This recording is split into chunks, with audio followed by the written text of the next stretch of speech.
어떻게 하면 괴롭지 않게 살 수 있을까요? 2025년 3월 18일 100일 법문 30일째 정토불교대학 2당.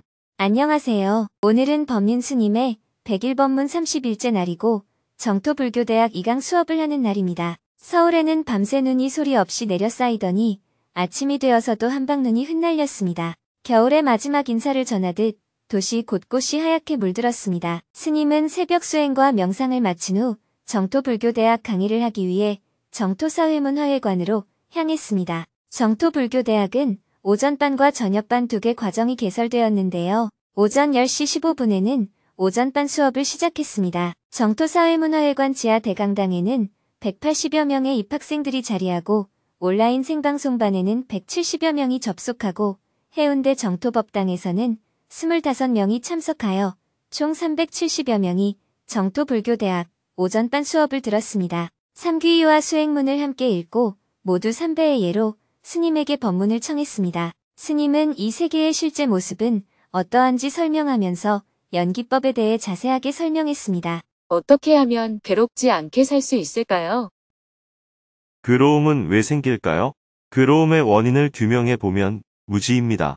이 말은 무지에서 벗어나면 괴로움이 없어진다는 뜻입니다. 그럼 우리는 왜 무지에서 괴롭게 사는 걸까요? 괴롭게 살고 싶은 사람은 아무도 없을 텐데 말이죠. 오늘 강의 주제는 어떤 관점을 갖고 세상을 살면 괴롭지 않게 살 수 있을까 하는 것입니다. 우리는 흔히 내가 살고 있는 세계를 어떻게 알고 있나요? 결론부터 말씀드리면 우리는 이 세계를 단독자의 집합으로 알고 있습니다. 예를 들어 이 대강당에 200명이 있다면 우리 사회는 200명의 사람이 모인 곳이라고 생각합니다. 200명은 각각의 독립적인 개체이고 단독자로 존재할 수 있다고 생각하는 것입니다. 그래서 철학자 토마스 홉스는 이 사회를 만인에 대한 투쟁이라고 설명했습니다. 정신세계에서는 사람마다 실체를 가진 자, 즉 아트만이 있어서 육신은 늙고 병들어 죽지만 영혼은 영원하다고 생각했습니다. 물질 세계에서는 세상 만물을 구성하는 근본 알맹이가 있다고 생각해서 그것을 원자라고 이름 지었습니다. 생명 세계에서는 모든 생명에는 동자라는 근본 알맹이가 있다고 생각했습니다. 전통적으로는 이렇게 각각의 실체를 가진 단독자의 집합이 이 세계라고 알고 있습니다. 천하 만물은 서로 연관 맺고 있다. 그러나 부처님은 관념의 장벽을 깨뜨리고 세상을 봤습니다. 깨달음이란 관념의 장벽을 깨뜨렸다는 것을 의미합니다. 눈에 쓴 게 벗겨져서 깨달음의 눈으로 보니 이 세상은 개별 존재의 집합이 아니라 전부 연결되어 있었습니다.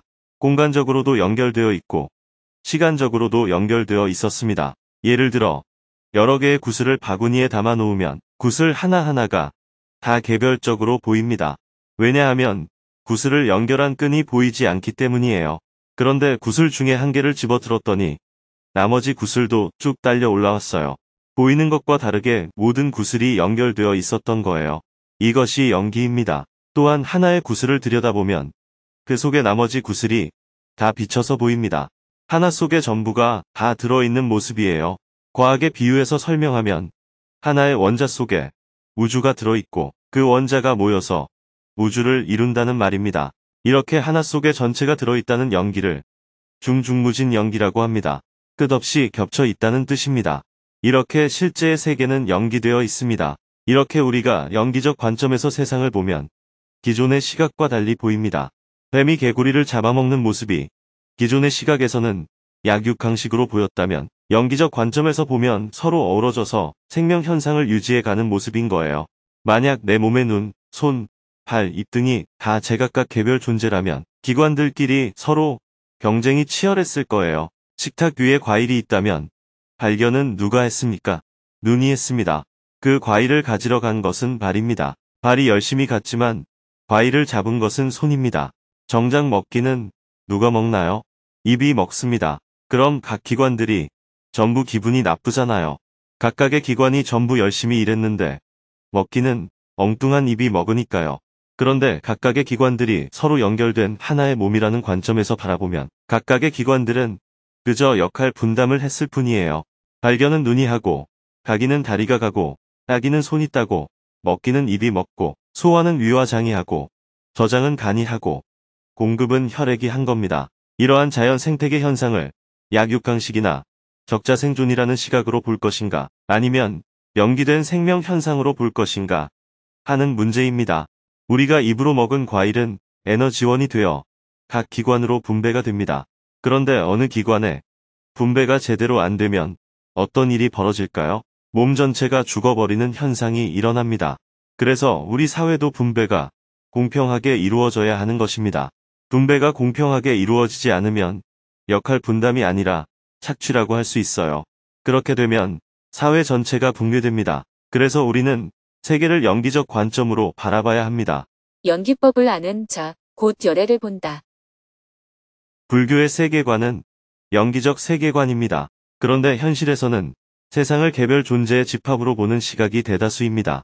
연기적 세계관으로 보는 사람은 소수에 불과합니다. 왜냐하면 연기적 세계관을 일상에서 경험하기란 매우 어려운 일이기 때문입니다. 사실 우리가 경험으로 느끼기에는 이 세상이 개별 존재의 집합으로 느껴지기가 쉽습니다.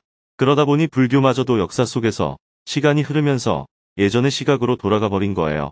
윤회한다는 것은 결국 개별적인 자아가 있어야 한다는 거잖아요. 개별적인 자아가 있다고 하면 부처님이 말씀하신 무아설에 어긋나니까 불성이라는 이름으로 아트만의 역할을 대신한다든지 해서 계속 또 다른 이름으로 바꾸어서 대체를 하는 겁니다. 복을 받고 싶은데 복을 받으려면 기존의 가르침에서 무언가 바뀌어야만 하잖아요. 무언가를 바꾸어서 말이 되게끔 논리를 만드는 겁니다. 명백하게 부처님께서 말씀하신 내용조차 그 테두리만 놔두고 속을 조금씩 바꾸다 보니 오늘날 불교가 이렇게 변질이 된 거예요. 부처님은 인간의 존재는 아트만이 아닌 오온의 집합이다 이렇게 말씀하셨습니다. 원자가 단독자가 아닌 소립자의 결합이듯이 인간 존재는 5가지 오온의 결합이라고 말씀하신 거예요. 즉 아설이 아닌 무아설을 말씀하신 것입니다. 그런데 오온을 구성하는 5가지가 개별 존재라고 생각하면 이것은 다시 아설로 돌아가는 것입니다. 노골적으로 아설을 받아들이는 사람도 있었고 우은각각은 불변한다고 받아들이는 사람도 있었던 겁니다. 그러나 반야심경에서는 오온개공이라는 말이 나옵니다. 오온이 공하다면 오온을 구성하는 각각도 다 공하다는 뜻입니다. 즉 오온의 실체가 있다고 인정하면 불교가 아니라는 말입니다. 그래서 색이 곧 공이고 공이 곧 색이라는 말이 이어집니다. 색불이공 공불이색, 색즉시공 공즉시색이라는 표현 다음에 수상행식도 그러하다고 하여 수상행식 역부여시 이렇게 쓰여 있습니다. 처음에는 부처님의 말씀을 그대로 따라 배웠는데 시간이 지나면서 내용이 변질되어 아설로 돌아가 버리니까 부처님의 근본 가르침으로 다시 돌아가야 한다고 비판을 제기한 것이 반야심경입니다. 그러나 부처님이 발견한 실제의 세상은 연기되어 있었습니다. 연기되어 있으니 영원한 것도 없고 단독적인 것도 없습니다. 그래서 무상과 무아입니다. 연기법을 알면 열애를 본다는 말은 연기법을 깨달으면 곧 괴로움이 없어진다는 뜻입니다. 즉 무상과 무아를 깨달으면 괴로움이 없는 열반적정에 이르게 된다는 것입니다. 이것이 불교의 핵심 가르침을 요약한 삼법인입니다. 이어서 우리는 이 세계를 어떻게 알고 있는지 설명하면서 12처, 18개, 오온 등 불교에서 설명하는 정신작용에 대해 이야기하고 2강 강의를 마쳤습니다. 법문이 끝나자 사회자가 학생들에게 수행 연습 과제를 알려주었습니다. 정토불교대학은 직접 체험하는 것이 중요하기 때문에 매 수업마다 수행 연습 과제가 주어집니다. 다음 주까지 수행 연습을 부지런히 한 후 다시 만나기로 하고 조별로 마음 나누기를 이어나갔습니다. 스님은 지하 1층 공양관에서 대중과 함께 점심 식사를 한 후 오후에는 사무실에서 업무를 보았습니다. 오후 4시 30분에는 스님이 부탄을 답사할 때 함께 동행하여 통역 봉사를 해주고 있는 린첸다와님의 가족이 찾아와서 스님께 인사를 했습니다. 스님은 린첸다와님의 아들에게 장난감 자동차를 선물했습니다. 지난 1월에 스님이 부탄을 답사할 때 린첸다와님이 통역 봉사를 하느라 둘째 아이 출산 직후 가족과 함께 시간을 보내지 못했습니다. 스님은 가족들에게 미안한 마음을 전했습니다. 지난번에 부탄을 답사하느라 출산 직후에 린첸다와님이 옆에 없어서 미안해요. 아내분이 웃으며 대답했습니다. 아닙니다. 가치 있는 일을 하는 건데요. 스님 덕분에 신랑이 더 자랑스러워졌어요. 오히려 저희가 복을 지을 수 있는 기회를 주셔서 감사드립니다. 그렇게 생각해 주셔서 고마워요. 보통은 남편이 봉사를 하면 아내가 반대를 하고, 아내가 봉사를 하면 남편이 반대를 하고, 자식이 봉사를 하면 부모가 반대를 하거든요. 무슨 돈이 벌리는 일도 아닌데 바쁘게 다니냐고 문제 제기를 합니다. 한국어를 부탄어로 바로 통역하는 것도 필요한데, 특별히 린첸다와님이 필요한 이유는 린첸님이 잼강 출신이잖아요. 시골 사람들은 영어를 할 줄 모를 뿐만 아니라 부탄어도 잘 모릅니다. 그래서 한국어를 영어로, 영어를 다시 부탄어로, 부탄어를 다시 잼강어로 통역을 해야 했습니다. 그런데 린첸다와님이 한국어를 곧바로 잼강어로 통역을 해주니까 아주 큰 도움이 되고 있어요. 종교적으로 얘기하면 마치 부처님이 저를 위해 린첸다와님을 준비해 두었다가 저한테 보내주신 사람처럼 그렇게 저를 찾아왔어요.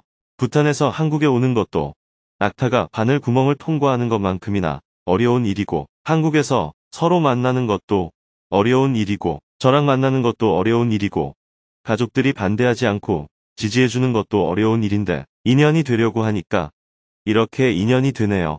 장모님도 웃으며 대답했습니다. 스님께서 큰일 하시는데 사위가 도움이 되면 저희가 기쁘죠. 스님은 부탄 지속 가능한 개발 사업을 시작하게 된 배경과 현재 진행 상황에 대해 자세하게 설명한 후 함께 기념사진을 찍었습니다. 이어서 오후 5시부터는 린첸다와님의 통역으로 부탄 정부 관계자들과 지속 가능한 개발을 위한 본 프로젝트 사업을 어떻게 진행할지 온라인으로 회의를 했습니다. 참가자 소개를 하고 스님과 부탄 내각 장관님의 인사말을 들은 후 안건 논의를 시작했습니다. 먼저 왕실 부비서실장인 님철익님은 스님에게 감사의 마음을 전했습니다. 시범 사업을 해본 결과 취약계층 사람들에게 큰 도움이 되었습니다.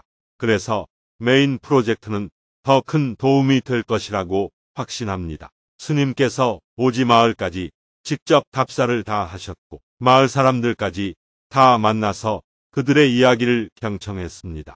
다른 단체에서는 해본 적이 없는 굉장히 독특한 방식이라고 강조하고 싶습니다. 스님과 JTS의 모든 관계자분들에게 감사의 마음을 전하고 싶습니다. 시골의 가난한 사람들에게 희망을 주셨습니다. 지난 1년 동안은 시범 사업을 진행하였고 올해 7월부터는 지속 가능한 개발 사업의 메인 프로젝트를 시작하기로 했습니다. 시범 사업을 진행한 것에 대한 경과 보고를 한 후 앞으로 메인 프로젝트를 진행하기 위한 운영위원회 구성, 역할 분담, 예산 관리, 사업 보고 등 전반적인 사항에 대해 스님이 제안을 했습니다. 그리고 부탄 정부 관리자들의 의견을 수렴했습니다. 1시간 30분 동안 논의하고 운영 방안에 대해 합의를 한 후 마지막으로 스님이 메인 프로젝트 진행 계획에 대해 이야기했습니다. 부탄 지속 가능한 개발을 위한 메인 프로젝트의 기간은 1차 사업으로 대략 3년 정도를 계획하고 있습니다. 1차 사업의 주된 목표는 주민들의 생활 개선입니다. 첫째, 주거 개선입니다. 집안 내부를 수리하는 일과 집 없는 사람에게 집을 새로 지어주는 일입니다. 둘째, 농수로 개선입니다. 셋째, 식수 개선입니다. 넷째, 도로 보수입니다. 다섯째, 농작물을 보호하기 위해 밭에 울타리를 치는 일입니다. 여섯째, 교육시설 개선입니다. 일곱째, 보건의료 지원입니다. 여덟째, 자연환경 보호입니다. 아홉째, 전통문화 보존입니다. 이런 사업들을 통해 향후 3년 동안 주민들의 생활을 개선해 나가고자 합니다. 1차 사업을 완료하여 평가를 한 뒤에 2차 사업에 대한 계획을 세우려고 합니다. 2차 사업의 주된 목표는 주민들의 소득 증대입니다. 1차 사업을 하는 중에 2차 사업을 위한 시범 사업을 진행해야 하기 때문에 그에 대한 예산을 추가로 편성했습니다. 이제 어느 정도 틀이 잡혔기 때문에 제가 할 일은 어느 정도 끝났고요. 앞으로의 일은 이제 여러분들이 해나가야 합니다. 이 일이 내 일이라고 생각하고 해주시기 바랍니다. 마지막으로 회의를 마무리하며 부탄 정부의 내각 장관님이 마무리 말씀을 해주었습니다. 기획 담당관, 행정관 등 공무원들은 마을 주민들이 적극 참여할 수 있도록 JTS 활동을 잘 지원해 주시기 바랍니다. 특히 트롱사와 젠강의 공무원들은 우리가 법륜 스님을 만난 것은 복을 받은 것이라고 생각하고 열심히 해주세요. 감사합니다. 6월에 스님이 부탄을 방문했을 때 메인 프로젝트에 대한 MOU 협약을 체결하기로 하고 논의를 마쳤습니다. 해가 저물고 저녁 7시 30분부터는 정토불교대학 저녁반 2강 수업을 시작했습니다. 지하 대강당에는 직장을 마치고 달려온 190여 명의 입학생들이 자리하고 온라인 생방송반에는 340여 명이 접속하고 해운대 정토법당에는 10여 명이 참석하여 총 540여 명이 정토불교대학 저녁반 과정에 입학했습니다. 삼귀이와 수행문을 함께 읽고 삼배의 예로 스님에게 법문을 청했습니다. 스님은 오전반 강연처럼 불교의 연기적 세계관에 대해 설명한 후 불교에서는 인간의 인식작용을 어떻게 설명하고 있는지에 대해 설명을 이어나갔습니다. 실제의 세상은 모든 것이 연기되어 있지만 우리는 개별 존재의 집합이라고 생각합니다. 왜 우리는 연기적 존재로 인식하지 못하는 걸까요? 내가 알고 있는 것이 사실이 아니다. 첫째, 우리가 경험하는 시공간의 한계 때문에 착각을 하게 됩니다. 태양이 지구를 돈다고 느끼는 것은 우리가 경험하는 시공간의 한계에서 생긴 착각입니다. 우리가 지구 밖으로 나가보면 확실히 아니라는 것을 알 수 있겠죠. 그러나 지구 안에서는 아무리 설명을 들어도 해가 동쪽에서 뜨고 서쪽으로 지는 것으로 보입니다. 아무리 공부를 해도 우리의 인식 세계에서는 해가 뜨고 지는 거예요. 지구가 자전을 하는 것인데 내가 지구 표면에 붙어 있다 보니 시각이 이런 착각을 일으키는 것입니다. 그런데 착각이 보편화되면 그것이 진실이 됩니다. 착각을 하는 사람들이 다수가 되면 진실을 말하는 사람이 오히려 혹세무민하는 나쁜 사람이 되는 거예요. 우리가 무엇을 안다고 할 때는 감각을 통해 알게 됩니다. 눈으로 보고, 귀로 듣고, 코로 냄새 맡고, 혀로 맛보고, 몸으로 감촉해서 아는 것. 이것을 오감이라고 합니다. 이렇게 들어온 정보를 뇌의 신경회로를 통해 서로 연결시키게 되면 어떤 원리를 알게 됩니다. 이것은 눈에 보이거나 귀에 들리는 것과는 다른 작용입니다. 그것은 머리로 생각해서 아는 것입니다. 이렇게 보고, 듣고, 냄새 맡고, 맛보고, 만져보고 아는 것에 더해 생각해서 아는 것까지 포함하면 우리 몸에는 6가지 감각 기관이 있습니다. 이것을 한문으로 안이비설신이라고 합니다. 일체는 12처이다. 눈이 있어도 빛이 없으면 안 보입니다. 모양이나 빛깔이 있어야 보고 알 수 있습니다. 마찬가지로 각각의 감각 기관에는 그 대상이 있어야 합니다. 모양이나 빛깔을 보고 알고, 소리를 듣고 알고, 냄새를 맡고 알고, 맛을 보고 알고, 손으로 만져보고 알고, 머리로 생각해보고 하는 그 대상을 색성향미촉법이라고 합니다. 안이비설신의와 색성향미촉법 이 두 가지가 만나서 우리가 말하는 안다 하는 작용이 일어나는 거예요. 우리가 말하는 세계는 곧 우리가 아는 세계입니다. 즉, 우리가 아는 세계는 있는 것이고 우리가 모르는 세계는 없는 것입니다. 우리가 안다고 하는 이 세계는 안이비설신의와 색성향미촉법 12개의 조합입니다. 그래서 이 세상 일체를 12처라고 합니다. 둘째, 업식의 차이에서 비롯됩니다. 12처만 갖고는 설명하지 못하는 것이 있습니다. 똑같은 것을 보고도 서로 다르게 인식할 때가 있습니다. 여기에 컵이 있습니다. 이 컵이 큽니까? 작습니까? 하고 물으면 어떤 사람은 크다고 하고 어떤 사람은 작다고 합니다. 컵이 큰지 작은지는 어떻게 알 수 있습니까? 컵 뚜껑과 비교하면 컵이 큽니다. 마이크하고 비교하면 컵은 작습니다. 그렇다면 이 컵은 큰 것입니까? 작은 것입니까? 여기서 크다 작다 하는 것은 존재에서 온 것이 아니고 인식에서 온 것임을 알 수 있습니다. 다른 물건과 비교해서 크다, 작다 하는 인식이 생긴 것이지 존재 자체가 크거나 작은 것이 아닙니다. 만약 크다, 작다 하는 것이 존재 자체에서 생겼다면 이 컵은 크면 큰 것이고 작으면 작은 것이지 어떤 때는 컸다가 어떤 때는 작았다가 할 수 없습니다. 오늘날 우리가 말하는 크다, 작다, 새것, 헝것, 비싸다, 싸다, 깨끗하다, 더럽다, 길다, 짧다, 넓다, 좁다 등 온갖 표현은 모두 존재 자체가 그런 것이 아니라 모두 인식에서 온 것입니다. 그런데 우리는 그것이 인식의 문제라는 것을 알지 못합니다. 이 컵이 어떻게 작은 거냐? 눈으로 보면 몰라? 하고 자기가 본 것이 옳다고 하죠. 이것은 마치 내가 색깔이 있는 안경을 끼고 벽면을 보는 것과 같습니다. 빨간 안경을 꼈느냐, 파란 안경을 꼈느냐에 따라 벽의 색이 달라 보입니다. 그런데 안경을 끼고 있는 사람은 자기가 본 색깔만이 진짜라고 여깁니다. 붉은색이라 붉다고 하는 것이고 파란색이라 파랗다고 하는데 뭐가 문제야? 하는 것입니다.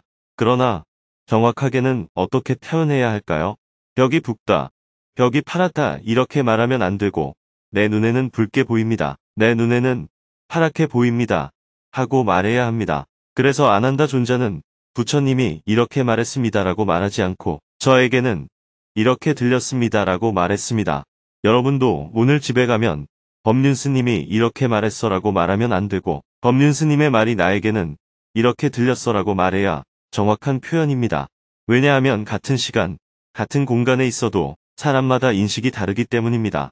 똑같은 사안을 봐도 사람마다 다 달리 봅니다.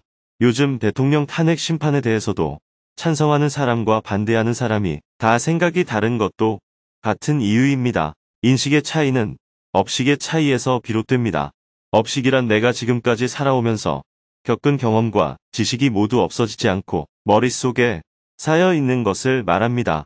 업식이 새로운 인식을 할 때 영향을 주는 것입니다.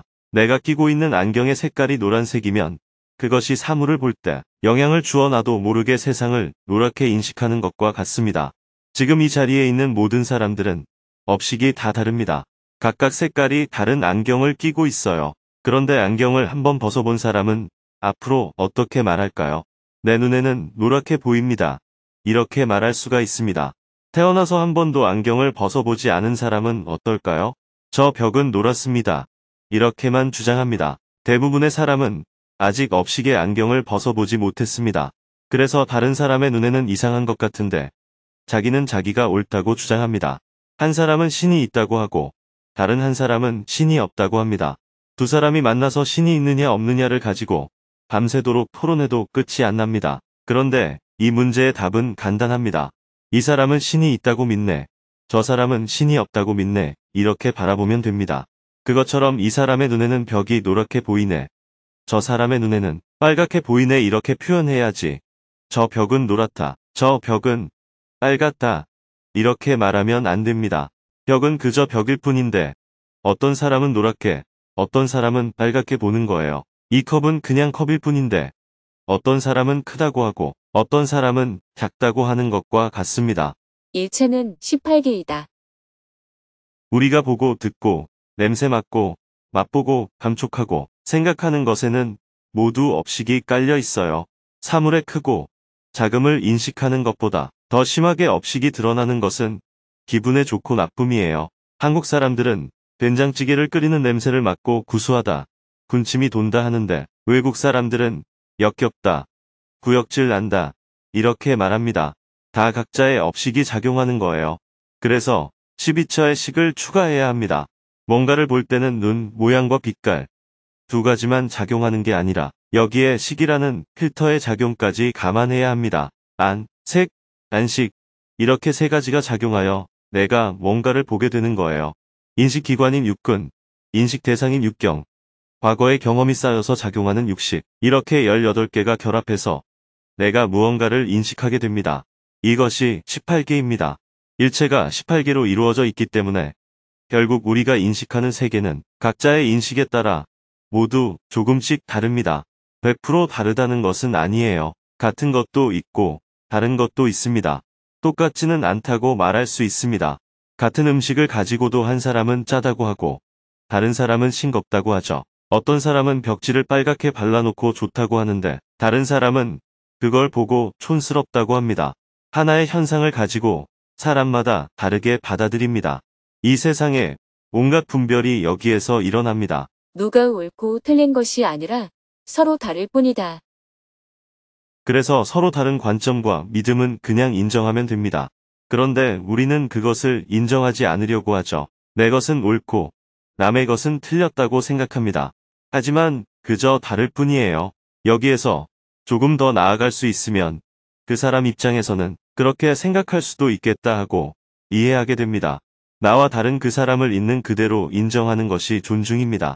작다면 작은 대로, 크다면 큰 대로, 붉다면 붉은 대로 인정해 주는 것이 존중입니다. 부처님께서도 남의 뜻을 존중해라 이렇게 말씀하셨는데 존중은 상대를 떠받든다는 것이 아니라 나와 다름을 인정하는 것입니다. 서로 다름을 인정하는 것 위에 이해가 있습니다. 이해는 그 사람이 옳다는 것을 의미하는 것이 아니에요. 그 사람 입장에서는 그럴 수도 있겠다고 바라보는 것이 이해입니다. 인정하고 이해하면 마음속에 화가 나지 않습니다. 그런데 인정을 하는 것부터 어렵죠. 설령 서로 다르다는 것을 인정하더라도 이해하는 것은 더 어렵다고 할 수 있습니다. 인정과 이해야말로 객관적 사실입니다. 신이 있느냐 없느냐는 객관적 사실이 아니에요. 그것은 믿음입니다. 믿음이 서로 다르다는 것만이 사실입니다. 이런 관점을 가지면 우리가 가진 많은 의문이 풀립니다. 여러분이 남편이든 아내든 상사든 타인을 볼 때 그 사람 입장에서는 그럴 수 있겠다 하고 바라보게 되면 능히 그를 이해할 수 있습니다. 사람마다 이해관계가 다르고 믿음이 다르고 생각이 다르고 가치관이 다르고 인식체계가 다릅니다. 사람은 누구나 각자의 바탕 위에서 생각하고 말하고 행동합니다. 그것을 가지고 누가 옳다, 그르다 말할 수 없습니다. 우리는 서로 다른 것을 두고 자꾸 맞고 틀림으로 생각하기 때문에 온갖 시비분별이 생겨나는 것입니다. 그것이 수많은 오류와 무지의 근본이 됩니다. 우리들 각자가 인식하는 것에서 오류가 발생하고 우리의 괴로움이 시작됩니다. 그러므로 이런 오류가 어디에서 발생했는지를 알면 괴로움을 소멸시킬 수 있습니다. 사회자가 학생들에게 수행 연습 과제를 알려준 후 사홍서원으로 2강 수업을 마쳤습니다. 학생들은 조별로 모여 자기소개 시간을 갖고 마음 나누기를 하였습니다. 스님은 서울 정토회관으로 다시 돌아와 하루 일과를 마무리하였습니다. 내일은 100일 법문 31일째 날입니다. 오전에는 민족의 화해와 평화를 위한 종교인 모임을 한 후 정토사회문화회관 3층 설법전에서 주간반 수행 법회를 하고 오후에는 평화재단 연구 세미나에 참석하고 기획위원들과 회의를 한 후 저녁에는 저녁반 수행 법회를 할 예정입니다.